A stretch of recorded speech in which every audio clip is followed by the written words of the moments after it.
Bonjour à tous. Dans cette vidéo, nous allons établir les configurations ou structures électroniques de l'atome de sodium et de chlore et déterminer leur nombre respectif d'électrons de valence. Pour commencer, il faut tout d'abord déterminer le nombre d'électrons présents dans l'atome considéré. On peut, grâce à la notation symbolique du noyau de sodium, déterminer le nombre de protons, ou grâce au numéro atomique Z. Ici, il est de 11. Or, on sait qu'un atome est électriquement neutre. Il y a donc autant de protons chargés positivement que d'électrons chargés négativement dans un atome. Le cortège électronique de l'atome de sodium est constitué de 11 électrons. Ces électrons sont répartis dans différentes couches autour du noyau.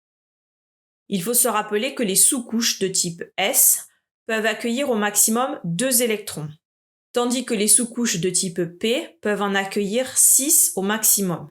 Nous allons maintenant répartir les 11 électrons du sodium sur les différentes sous-couches pour établir sa configuration électronique. Le nombre d'électrons qui restent à répartir évoluera au fur et à mesure que les couches se remplissent. Commençons par la première couche. C'est la couche 1, composée de la sous-couche S, qu'on appelle 1s. On dit qu'elle est saturée lorsqu'elle contient 2 électrons. On note alors 1s2. Le 2 en exposant indique qu'il y a 2 électrons dans cette sous-couche 1s. Il nous reste 9 électrons à répartir.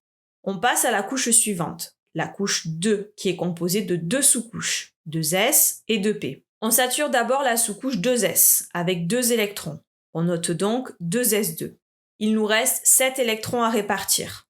On passe ensuite à la sous-couche 2p, qui peut être occupée par 6 électrons au maximum. On la note 2p6. On passe maintenant à la couche 3, composée de 3 sous-couches, la 3s, la 3p et la 3d. Le dernier électron se trouve dans la sous-couche 3s. On note donc 3s1. On ne présente ici que la sous-couche 3s, car les autres sous-couches ne contiennent pas d'électrons dans le cas du sodium. La configuration électronique du sodium est donc la suivante. 1s2, 2s2, 2p6, 3s1. La couche externe est la dernière couche occupée par des électrons. Ici, c'est la couche numéro 3. Il y a un unique électron sur cette couche. Le sodium a donc un seul électron de valence. Passons à l'atome de chlore. La notation symbolique nous indique que son noyau est composé de 17 protons.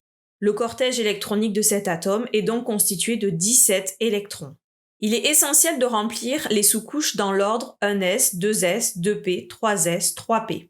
En les saturant successivement avant de passer à la suivante. On obtient ainsi la configuration électronique du chlore. 1s2, 2s2, 2p6, 3s2, 3p5. La couche externe du chlore est la couche 3. Le chlore possède donc 7 électrons de valence, soit 2 électrons de la sous-couche 3s et 5 électrons de la sous-couche 3p. Voilà, cette vidéo touche à sa fin. À bientôt!